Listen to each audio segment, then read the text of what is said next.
Now, even though I have yet to watch the first 8 episodes, which pretty much confirms that these may be split up into 8 episode chapters. Like chapter 2 is 8 episodes, chapter 3 would be another 8, and I would assume to kind of round it out, or oddly round it out, chapter 4 will be 7 episodes. Because, 8 and 8 is 16, 7 is, 23, depending on how many they do have. But what's interesting about this first couple of episodes is I think in the first episode of the first 8 episodes released, we do see the crystals basically showcase a pre-recorded message by Twilight Sparkle. And it's caused by the cutie marks of the main 5 being combined together. In other words, merging together to activate the 3 unity crystals. And what's interesting about Twilight's message is she pretty much is confirming the fact that she was already aware that magic was going to return. And that is why this message is playing. She also goes on to explain that it was indeed her, as depicted in the comics, that sealed the magic away into these 3 crystals. Or at least she's the one responsible for creating the 3 unity crystals. She does acknowledge that there was a point where a bad pony, a unicorn and alicorn, but she doesn't actually say, I don't think she said alicorn or anything like that. I think she just said unicorn or pony or something like that. She said something along the lines of a certain pony. There was one pony that tried to steal all the magic for herself and almost succeeded, but she didn't because, Twilight created these crystals. Now, what's interesting is the message starts to break up a little bit. Like it's like they're trying to get the full context of the message, and it's breaking up. It's breaking up to the point that, they kind of get an idea, but they don't, but they're still left in the dark. Again, she acknowledges the fact that, there was this pony at one point that tried to steal all the magic for herself and almost succeeded.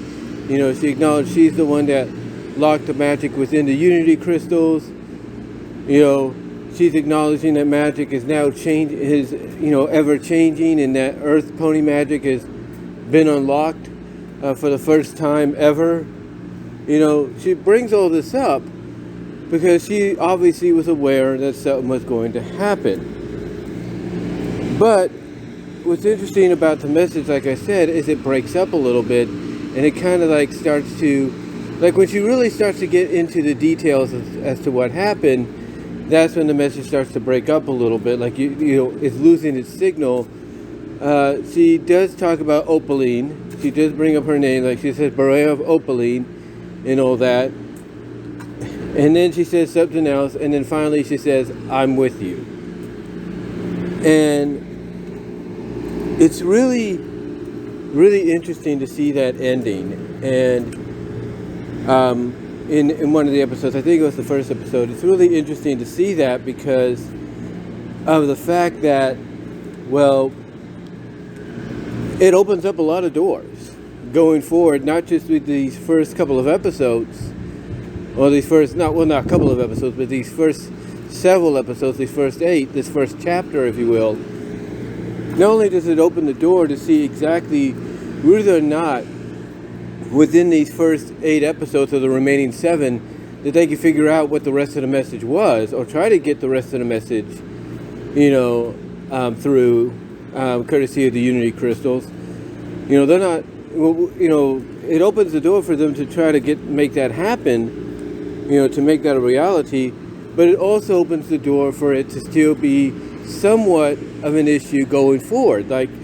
You want to basically have something right off the bat that's going to, bait. It's going to bait your viewing audience in. It's going to bait the fan base in and keep them invested And Twilight delivering this message, basically, not completely, because some parts were not understandable, because the message, the signal was breaking up. That kind of cliffhanger, if you will, sort of a cliffhanger, is going to, like I said, keep your fans invested. It's going to keep people invested to want to come back and watch more and more and more. And even though they felt like it, they can marathon through all of the episodes in the span of 4 hours. Because each is 22 minutes, right? Each is 22 minutes. So you're looking at 4 hours each, non-stop. Maybe 5 hours with a break for lunch or something. But still, you could power through those within a day, within less than a day, if you will. Within the time I worked. Like, I started work at noon today. I started work at noon today. And I just got off about a few moments. I just got off at like 4:45, clocked out at 4:47. You could start watching those episodes at noon and be done with them by the time I got off. That's it. That's all you would need. But depending on what happens in these next 7 episodes after this, will be interesting. It will be interesting. But like I said, that ending to, I think, the first episode, if it is the first episode, really, like I said, really, reels the fan base in. It's like the fans that were kind of concerned at first are now going to be invested. Like, I guarantee, I'm not going to guarantee it, but I'm almost certain Josh Scorcher, aka Firebrand, is going to be told about this, and he's going to check it out, and he's going to get hooked. Like, okay, to Josh, this is something that he'll get invested in. Like, he didn't care about the movie, he probably didn't care about the follow-up, but this is something that he will get invested in, because it has that, marquee feeling of what Friendship is Magic was about. And already, people before the debut of the series, even the day before the debut of the series, fans like Starstrike, I think that's what his name is, and others, speculated on why, what's the importance of these Unity crystals? Are they good? They bad? What's the issue? Why to try to collate them? People are speculating on all that already, and they've been doing that even before the series officially debuted today. But they've been speculating on it, even more so within this past 24, 48, the past week. Because of what they saw in the trailer. And obviously they're going to be speculating more now because of the ending of the first episode and the others that will follow. And again, like I said, that is a moment that when any show pulls something like that, when any show, does something like that, right off the bat, they know it's going to hook people. They know it's going to hook people. I mean, according to NBC, which promoted, Generation 5 during Thanksgiving, and I don't know if they'll do it again, NBC basically said, not said, but basically NBC, came out with the show LA Break, and right off the bat, you have, the situation happen, and you have fans since the beginning wondering, okay, why did this happen? Are they going to get their answers? How are they going to get home? Stuff like that. Right off the bat, you had something happen that's going to get people invested, because now they're going to want to know, okay, how are they going to get home? How is this going to happen? What caused this and all that? And with Twilight's message, being disrupted as it was towards the end, where she couldn't get the complete message out, or Sunny and her friends couldn't get the complete message out, that right there lays the foundation to keep fans around. Remember what we've heard. Some people from the original series are on board with this one, so they know what to do to keep fans invested. They know what to do, and if they have to do something like this to keep fans invested, then so be it. If they have to end the first episode on a cliffhanger, where this message by Twilight is, kind of somewhat received and understood, but not completely. And you're leaving it up to Sunny and her friends, and it looks like mainly Zip to try to figure out, okay, what the heck is, what was the full message? What's going on? That will get people intrigued. That'll get people invested and want to stick around, despite how good or bad the future episodes may be. So I think this is a good move. I really do.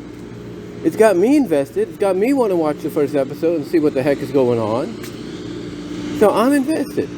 It's got me invested. It's got Dr. Wolf invested. It's got a lot of fans invested. And I guarantee those that were kind of against giving G5 a chance, they hear about this, they'll give it a chance, and they'll get invested.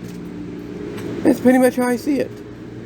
But yeah, I think it's a good start that they did. I think the first 8 episodes is I haven't seen. Well, now obviously none of us have seen the first 8 episodes unless we power through them in one shot. But still, I think the first 8 episodes have laid the groundwork for what will be,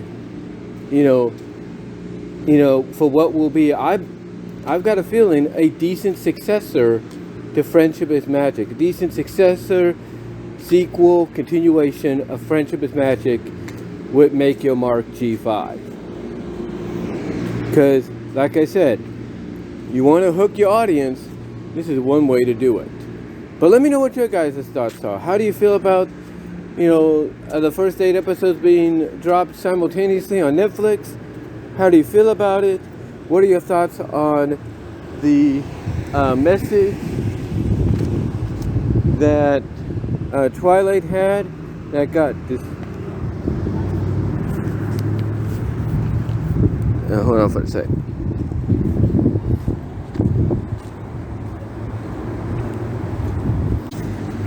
Sorry about that. But like I said, give me your thoughts on what you think about it, about the first 8 episodes being dropped. How do you feel about them? What do you think of the message that Twilight, tried to, the message that Twilight had left? What are your thoughts on it? What do you think was left out and eventually will be recovered fully to get a full understanding of what's going on? How do you feel about all this? Comment below, live chat during the premiere, like the video, super chat, super stickers are on, super thanks after the premiere. But give me your thoughts overall. Live chat during the, like I said, live chat during the premiere. Here, like I said, super thanks are open. Also check me out at VENMO at Brian-Romer-2 and at Cash App at BWRose98. Also, check me out at my Teespring store and at VENMO at BWRose for content you can't get anywhere else, and at Patreon at BWRose is a $1, $3 tier. But let me know what you guys think, and until next time, I'll talk to y'all later.